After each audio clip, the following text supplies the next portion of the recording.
1932 সালে তিনি মাসিক তর্জমানুল কোরআন প্রকাশনার মাধ্যমে আবার সাংবাদিকতায় ফেরেন। এটি তার প্রতিষ্ঠিত একটি মাসিক পত্রিকা।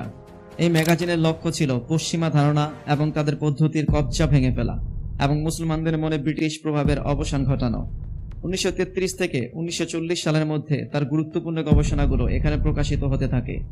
খিলাফত, ইসলামের পুনরুজ্জীবন, ব্যক্তিজীবন, ইসলামের ভূমিকা ইত্যাদি বিষয়ে তিনি ধারাবাহিকভাবে লেখেন। তবে এই পত্রিকাটি এগিয়ে গিয়ে একটি নতুন আন্দোলনের জন্ম দেয়, এমন একটি আন্দোলন যা একটি দল প্রতিষ্ঠার দিকে পরিচালিত করে।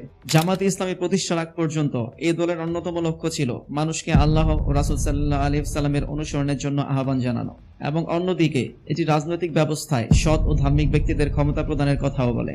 মূলত এই কারণেই সৈয়দ আবুল আলা মওদুদী সম্পর্কে একটি কথা বিখ্যাত যে তিনি নাকি পাকিস্তান গঠনের বিরোধিতা করেছিলেন। আসলেই কি তাই? এই জন্য আমাদের সৈয়দ আবুল আলা মওদুদীর নিজের কথা এবং তিনি এ বিষয়ে কি বলেছিলেন তা দেখাটাই অধিক যুক্তিসঙ্গত। তার তেহরিকি আজাদি ই হিন্দ और মুসলমান বইয়ে তিনি লিখেছেন যে একজন মুসলিম হিসেবে আমার দৃষ্টিতে ভারত কি একটি দেশ থাকবে নাকি 10টি ভাগে বিভক্ত হবে এই প্রশ্নের কোনো গুরুত্ব নেই। পৃথিবীর সমগ্র আত্মা একটি দেশ, মানুষ এটাকে হাজার হাজার ভাগে ভাগ করেছে। যদি এতদিন পর্যন্ত এই বিভাজনটি অনুমোদিত থাকে তাহলে ভবিষ্যতে আরো বিভাজন হলে ক্ষতি কি হবে? যদি এই ভূখণ্ড ভেঙে ফেলা হয় তাহলে যারা তাকে দেবতা মনে করে তারা ধ্বংস হয়ে যাবে। যদি আমি এখানে 1 বর্গ মাইলও এমন একটি এলাকা পাই যেখানে আল্লাহ ছাড়া অন্য কারোরই মানুষের উপর আধিপত্য নেই, তাহলে আমি এর ধুলোর একটি কণাকে সমগ্র ভারতবর্ষের চেয়ে মূল্যবান মনে করব। ইসলামী রাষ্ট্র প্রতিষ্ঠার জন্য তিনি তৎকালীন সেকুলার, হিন্দুত্ববাদিতা এবং পাশ্চাত্য ধারাকে চ্যালেঞ্জ করেন। এই লক্ষ্যে তিনি রাজনৈতিকভাবে ইসলামকে প্রতিষ্ঠা করার চিন্তা করেন।